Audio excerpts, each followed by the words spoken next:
আসসালামু আলাইকুম।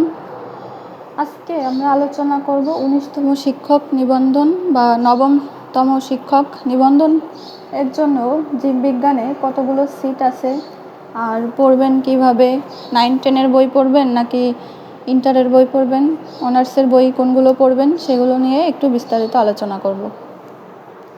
দেখেন, এখানে সহকারী জীববিজ্ঞানে ১৯29টি পদ ফাঁকা আছে, পরবর্তীতে বাড়তেও পারে আবার নাও পারে। এখন এই জীববিজ্ঞানের মধ্যে আপনার উদ্ভিদ ও প্রাণী এই দুইটা সাবজেক্টই পড়া লাগবে।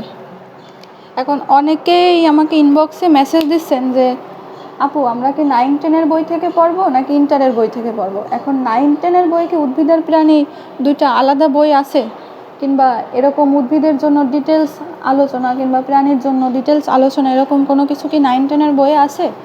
9-10 বই আপনি পড়তে পারেন, কিন্তু অতটা তথ্যবহুল হবে না।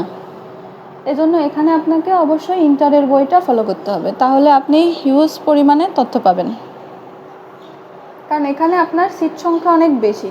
আর যারা প্রভাষকের জন্য প্রস্তুতি নিচ্ছেন তারা কোন বই পড়বেন? তারা উদ্ভিদ বিজ্ঞানে অনার্স করে থাকলে আপনারা অনার্সের বই থেকে পড়তে হবে, এবং প্রাণী বিজ্ঞানে অনার্স করে থাকলে আপনাদের প্রাণী বিজ্ঞানের বই পড়তে হবে। তাদের শুধু একটা বই পড়লেই হচ্ছে, অর্থাৎ প্রাণী না হলে উদ্ভিদ।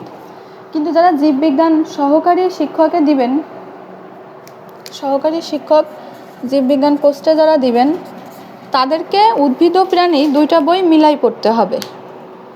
এখন অনেকেই বলছেন যে আপু এত কম পোস্ট কি করে পারবো। শোনেন, যতই কম পোস্ট হোক অনেকেই কিন্তু এইটা ভয়েই আবেদন করবে না এখানে কম পোস্ট দেখে। কিন্তু আপনি যদি একটু বিস্তারিতভাবে পড়ে নিতে পারেন ইন্টারের বই, অন্যান্য আদার্স বইগুলো যদি যেখানে প্রাণী সম্পর্কে আলোচনা আছে, উদ্ভিদ সম্পর্কে আলোচনা আছে, এর বাইরে তো আর আপনাকে পদার্থ থেকেও পদার্থ রসায়ন থেকে তো আর প্রশ্ন করবে না। প্রশ্ন করলে অবশ্যই আপনার জীববিজ্ঞান বই রিলেটেড প্রশ্ন করবে।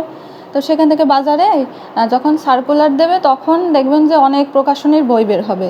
সার্কুলারটা আগে দিক, তারপরে প্রকাশনীর বই যখন বের হবে তখন যে কোনো একটা প্রকাশনীর বই কিনে নিয়ে পড়বেন, তাহলে দেখবেন যে ওখানে বিস্তারিত আলোচনা করা আছে কিংবা অনেক তথ্য দেওয়া আছে।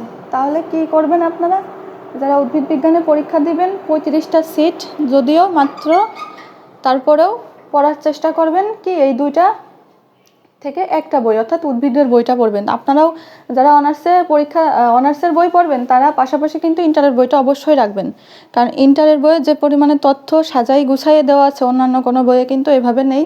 সেম প্রাণী বিজ্ঞানের ক্ষেত্রেও এইভাবে পড়তে হবে। তাহলে আর এখানে আছে 30টা পদ। 30টা পদ কিন্তু অনেক। আপনার একার লাগবে একটা পদ, আপনি একটা পদের জন্য লড়বেন। আপনি 30টা পদের জন্য তো লড়ে দরকার নেই, আপনার একটা পদ লাগবে। তাহলে আপনি সেভাবে পড়েন, তাহলে ইনশাল্লাহ একটা ভালো কিছু করতে পারবেন।